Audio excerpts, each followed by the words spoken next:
dia, então, dia 3 de outubro, aula de Embriologia Geral, para a turma 23A da Nutrição. Nós vamos continuar falando agora sobre a fertilização e transporte de gametas. Bem, aqui eu tenho os principais componentes do sêmen humano, tá? Em sua representação percentual. Então, se eu for olhar o sêmen, o esperma, eu vou ver que a maioria dele é formado pelas vesículas seminais, 65% a 75%. Essas vesículas seminais produzem várias coisas, tá? Eu queria enfatizar duas aqui. A frutose, que é gerada a partir da oxidação do sorbitol, por duas enzimas, tá? E ela vai fornecer energia para a movimentação dos espermatozoides. Prostaglandinas, para a contração da musculatura lisa do útero, né? Para facilitar o transporte dos espermatozoides também está. Próstata e epidídimo. A próstata vai compor 20 a 30% do plasma seminal. Ela tem em torno de umas 200 compostos importantes que são liberados, tá? A gente poderia ter um curso praticamente só sobre isso. Bem, o que eu quero enfatizar aqui? A presença de poliaminas básicas, espermina, espermidina e putrescina. Essas substâncias, principalmente, são responsáveis por manter a alcalinidade do esperma. Lembra da história que eu contei para vocês? De aumentar, elevar o pH da vagina e do interior do útero? Quem faz isso é a espermina, a espermidina e a putrescina, tá? Bem, depois a gente tem o próprio testículo, ou seja, lá os túbulos seminíferos, que vão produzir o líquido para levar esses espermatozoides até o epidídimo, e parte desse líquido que vai chegar até o epidídimo vai acompanhar o espermatozoide quando ele for liberado, tá? Vai compor então 2 a 5% do total. Bem, lá, tá vendo? Com espermatozoides aqui. Por último, as bulburetrais, que vão compor em torno de 1%, e glândulas periuretrais também, tá vendo? Glândulas ao longo da uretra. Vão compor em torno de 1% da composição do plasma. Bem, o que essas glândulas vão produzir? Elas vão produzir galactose, ácido ciálico e muco, tá? Que vão servir para limpar e lubrificar a uretra durante a passagem do sêmen. Assunto que eu já falei atrás, né? Mas que é importante enfatizar nesse momento novamente. Bem, antes de seguir, eu quero conversar com vocês também sobre ereção peniana. Bem, como é que funciona a ereção peniana e por que ela é importante? Porque se o pênis não estiver ereto, não tem relação sexual. Então, não tem transporte. Vamos começar então entendendo essa ereção da seguinte forma. O cara recebe um estímulo sexual, que pode ser os mais diversos, tá? Neurônios parasimpáticos vão liberar óxido nítrico. Esse óxido nítrico, ele vai agir, esse é um dos papéis dele, né? Ele vai agir sobre os vasos sanguíneos. Nas veias, ele vai causar compressão, tá? E nas artérias, ele vai causar dilatação. Então, deixa eu explicar o seguinte. Você tem a liberação de óxido nítrico.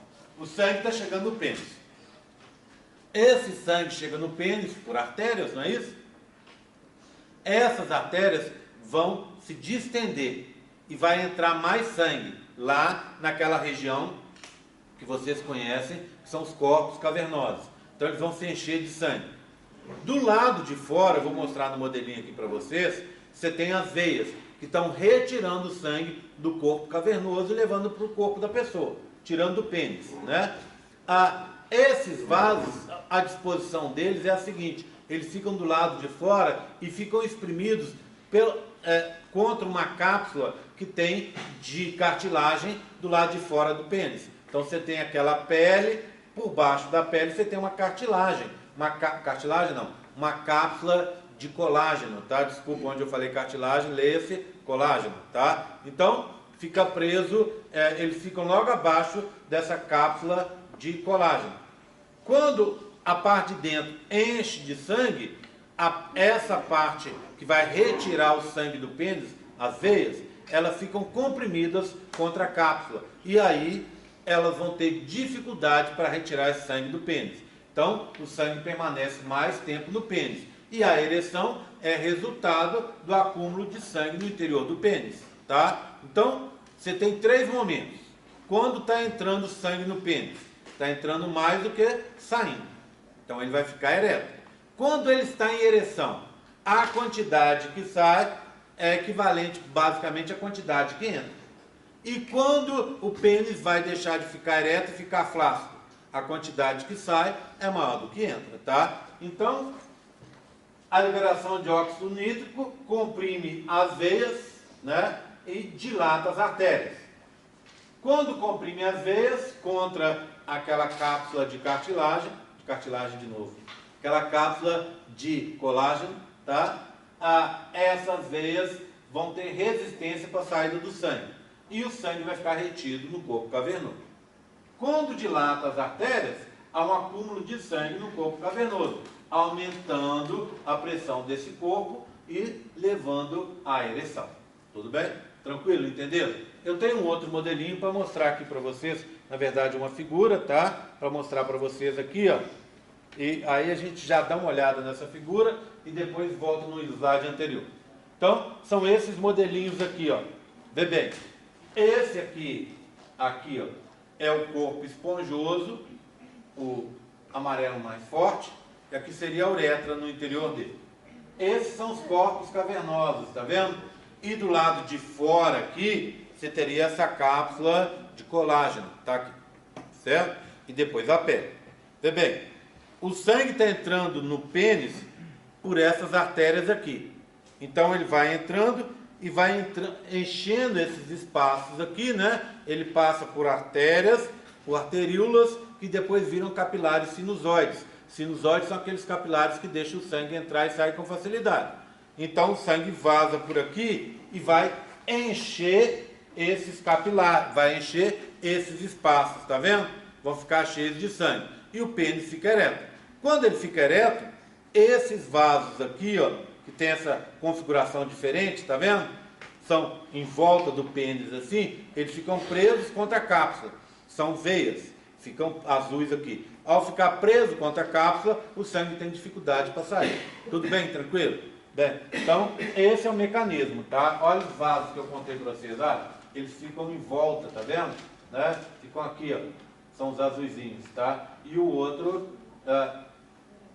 é o vermelho que está levando o sangue para o pênis, tá bom? Então, olha aqui, ó, repara bem, essa seria a cápsula, tá vendo? Ó, tá aqui. Quando ele está flácido, olha, aqui está tudo bem. O sangue está entrando no pênis, tá? E aqui está saindo do pênis, sem nenhum problema.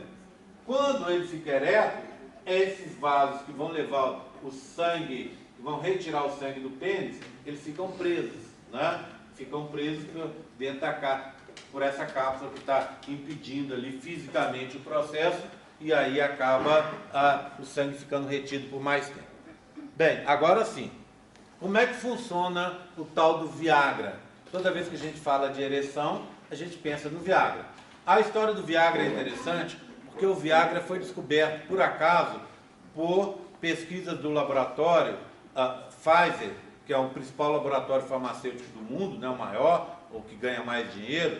Foi descoberto o Viagra na década de 90 e descobriram que, na verdade, o Viagra era um efeito colateral de um medicamento que servia para fazer vasoconstrição para gente que tinha problema de coração.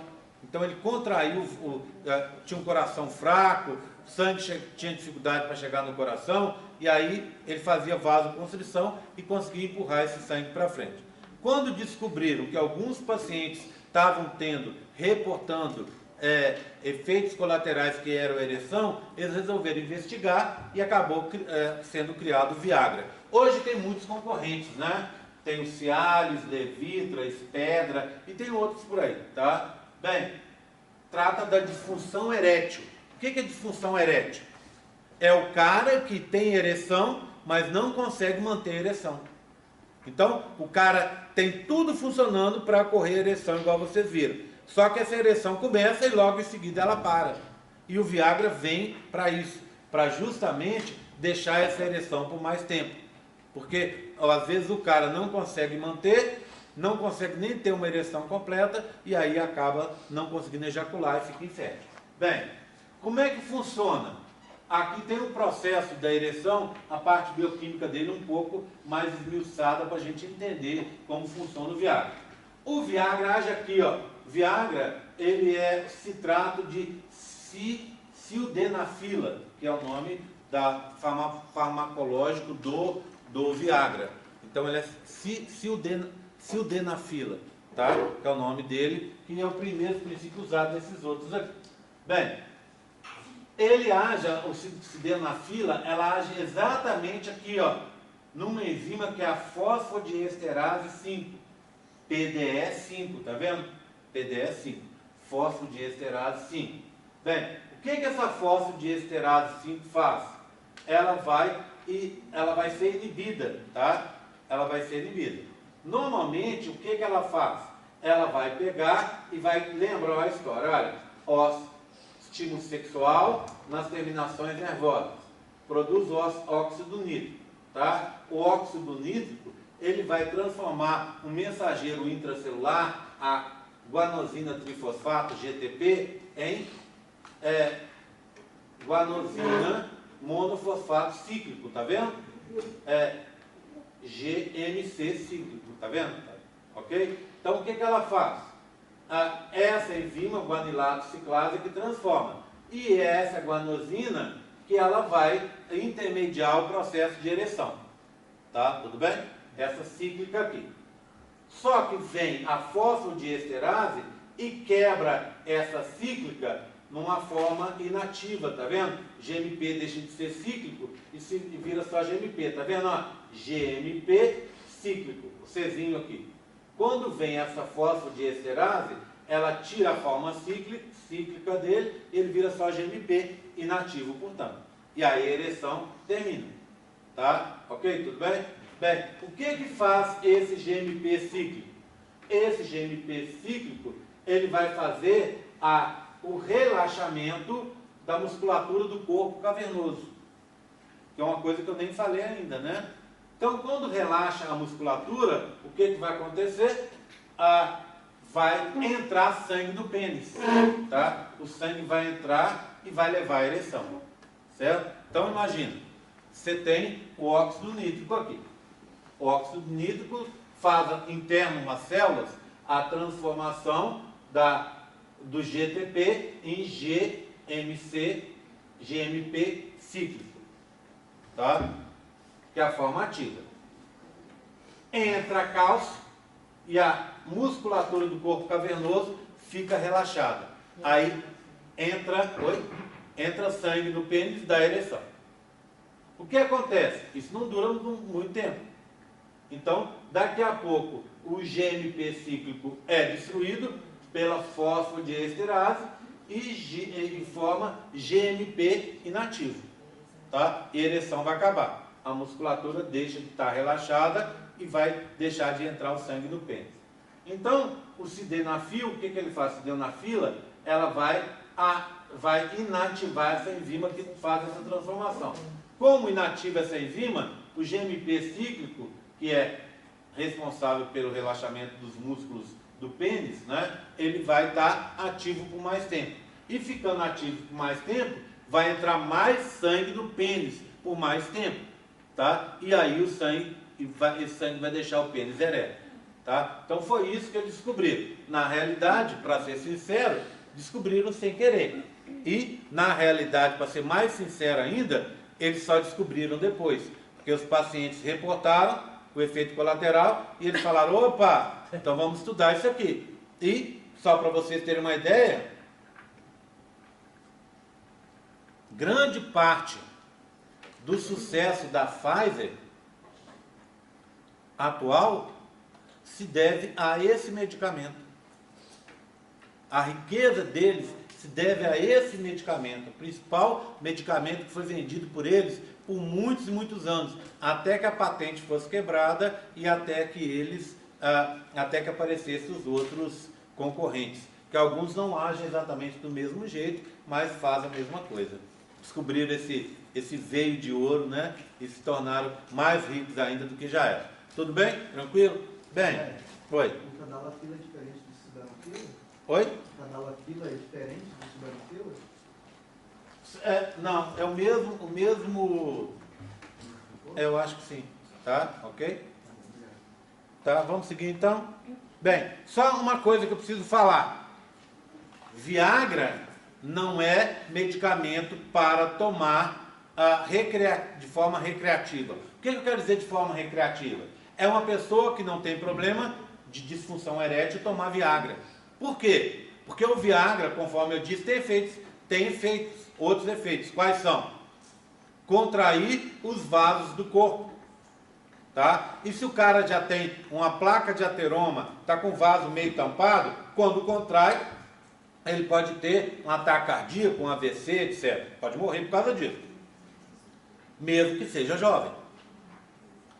Além disso, o Viagra pode causar, em poucos casos, mas é uma proporção e existe sempre o risco, uma coisa chamada priapismo. O que é priapismo? É quando o sangue entra para o pênis e não sai mais, fica parado lá. Lembra aquela história que eu contei para vocês de sangue entrando com a mesma quantidade que está saindo? Isso numa ereção saudável. Se você tiver o priapismo, o sangue entra para o pênis e não sai de lá. Sangue parado, lembra? Isquemia, hipóxia, necrose.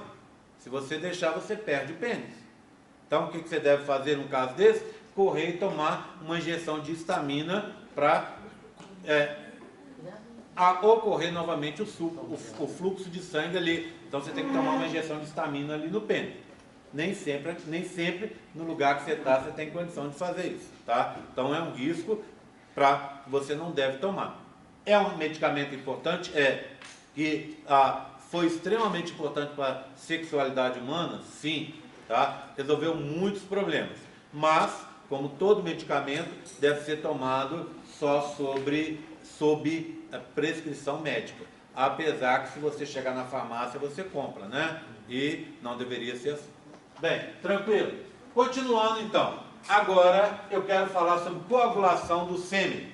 Bem, quando o sêmen é depositado lá no fundo da vagina, esse sêmen, ele coagula, tá?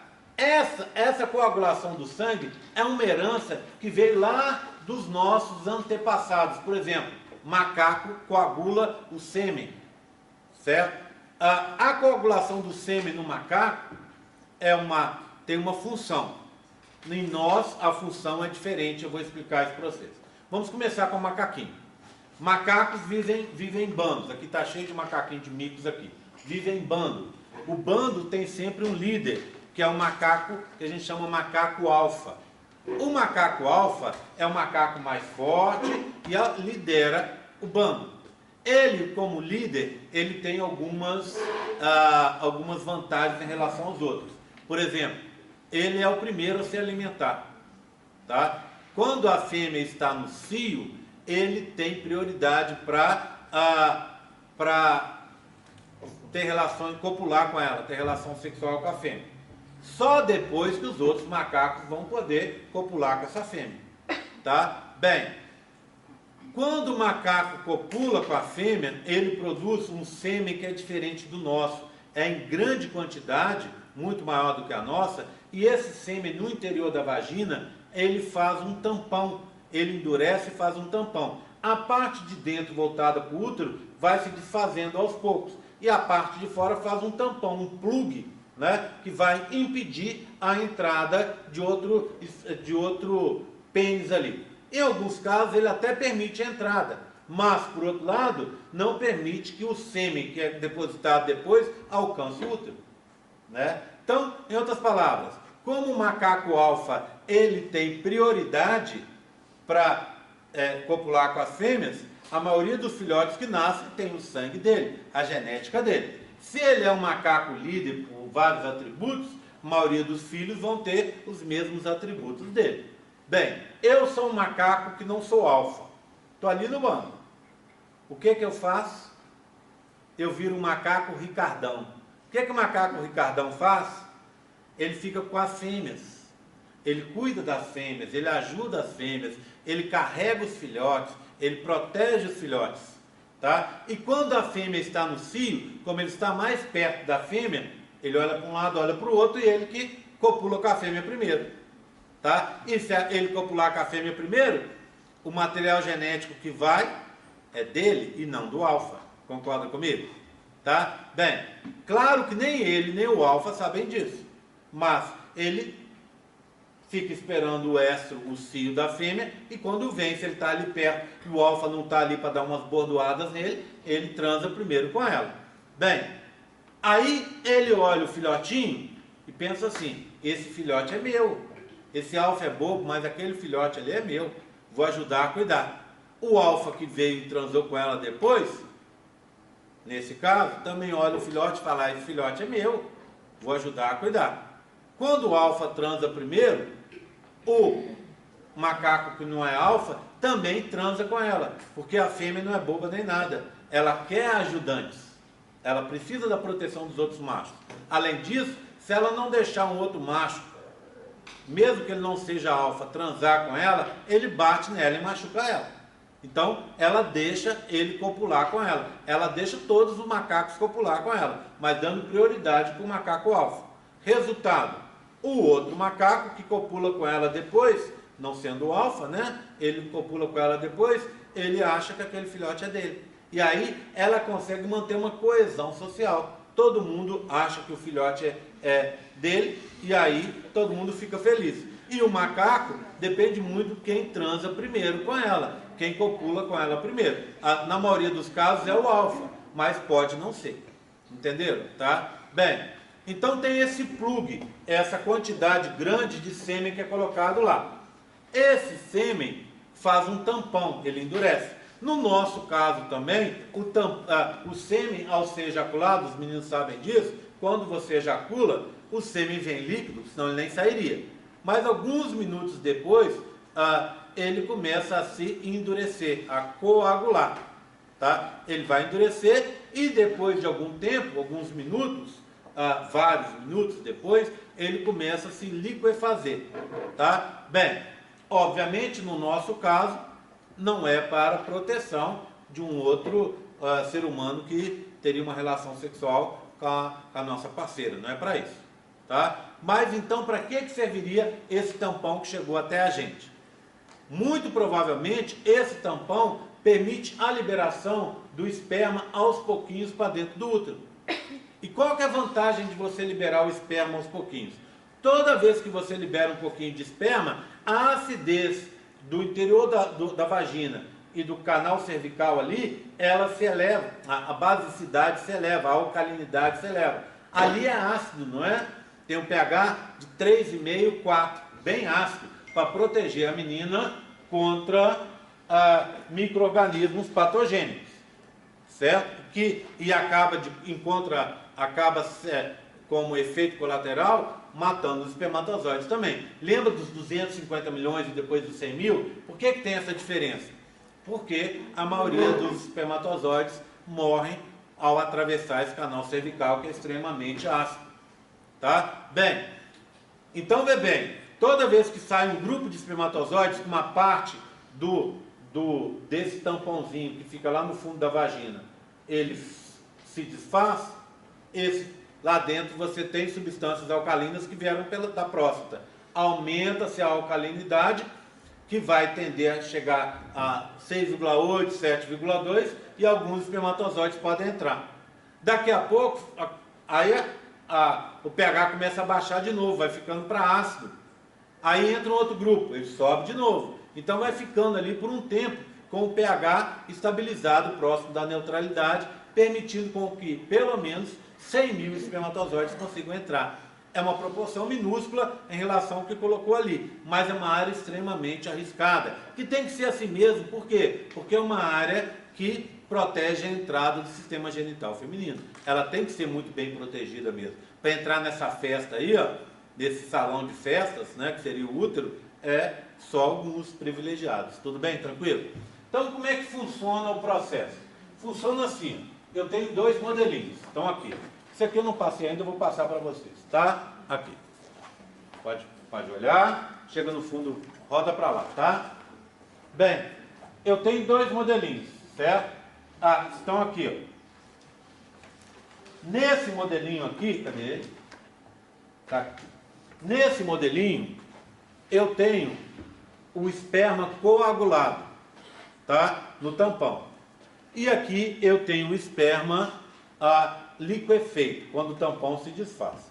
Vamos dar uma olhada nos dois, tá? Então aqui, ó, olha lá. O que eu tenho? Eu tenho os seguintes componentes. Eu tenho aqui o PSA, tá vendo? Lembra do PSA? Os meninos conhecem. Pelo menos o Ricardo conhece bastante, não é isso? Sempre o cara vai ficando mais idoso assim, tem que fazer exame de PSA. Estou brincando com ele, mas na realidade, de vez em quando a gente faz o nosso check-up anual, independente da idade, é interessante fazer o PSA. É um antígeno prostático sanguíneo. A de antígeno, S de sanguíneo, P de prostático, tá? Ele mede, ele mostra pra gente, ele vai pro sangue, ele mostra pra gente o estado de saúde da próstata. Então, se você, novinho, está com PSA muito elevado, é provável que você esteja com um problema na próstata, que pode estar crescendo. Lembra daquilo? Da hiperplasia prostática benigna? Acontece em gente mais velha, mas pode acontecer em gente nova também. Pode ser que você tenha um tumor na próstata. E tumor não é só de gente velha, tá? Pode ser de gente mais nova também. Então, esse é o famoso PSA, mas ele não serve só para isso. Ele serve para formar o coágulo e para desfazer esse coágulo, igual vocês vão ver, tá? Bem, faltou, eu fiquei de madrugada fazendo essa apresentação, animei, mas toda hora eu vejo que falta um pedacinho, né? Faltou uma setinha para indicar essas aqui, ó, rosa, aqui e aqui, ó, essas aqui, ó, essas são as fibrinas. Fibrina são proteínas filamentosas que estão envolvidas do mesmo jeito na coagulação do sangue, né? E elas fazem um coágulo seminal aqui, ó. Tá vendo? Bem, depois a gente vai ter, vou saltar o zinco e vou falar da semenogelina. Tá escrito errado também. Semeno, tá? Semenogelina, tá escrito errado. São dois tipos. Olha o nome dela, semeno, porque está no sêmen. Gelina, porque ela geleifica, ela torna o sêmen coagulado, tá? Elas são essas bolinhas aqui, ó, laranja que vocês estão vendo aqui, semenogelina, tá? São dois tipos, semenogelina A e B. E aqui está um espermatozoide preso, ó, vocês estão vendo? Bem, como é que funciona a historinha? Está explicado aqui embaixo. Aí sim entra o zinco. O que o zinco faz? O zinco tem a capacidade de inibir o PSA. Então esse é o papel do zinco. Inibe o PSA. Tá vendo? Olha, tá vendo aqui? O PSA é uma tesourinha que eu estou indicando. Olha, tá vendo que a tesourinha está com uma coisa no meio dela? Olha, o que é essa coisa? É o zinco. Tudo bem? Tá aqui. Tá? Então você produz o sêmen chega ali com zinco. Esse zinco, tá? Ele é um mensageiro celular, lembra disso e tal, né? Esse zinco tem a capacidade de inativar o PSA. Esse zinco, quando ele chega ali no sêmen, porque o sêmen vai sendo misturado à medida que vai saindo, né? Esse zinco, a gente vai descobrir que ele tem uma maior afinidade pela semenogelina. Aqui está escrito certo, tá vendo? Ó, pela semenogelina do que pelo PSA. Então, quando o sêmen chega ali, você acabou de produzir o sêmen e depositou, o que acontece? O zinco começa a sair do PSA e se ligar com a semenogelina. Quando ele se liga com a semenogelina, olha o que ela faz, ó.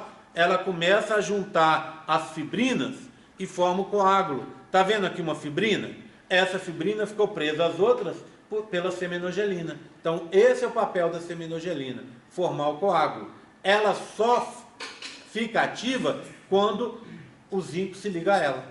E como o zinco sai do PSA e se liga a ela? Porque o zinco tem mais afinidade a ela do que o PSA. Então, o zinco começa a se ligar à seminogelina e ela faz o coágulo. Tá? Bem, existem outras coisas envolvidas aqui, que eu não estou mostrando. Vários compostos vão quelar, vão destruir vão quebrar o zinco. Tá? E aí, ao quebrar o zinco, certo? Você vai ter uma menor concentração de zinco. Cada vez mais vai diminuindo a quantidade de zinco. Certo? E aí o PSA vai ficando ativo. Porque o zinco, ele inibe o PSA. Então, compostos quelantes vão começar a tirar esse zinco daqui.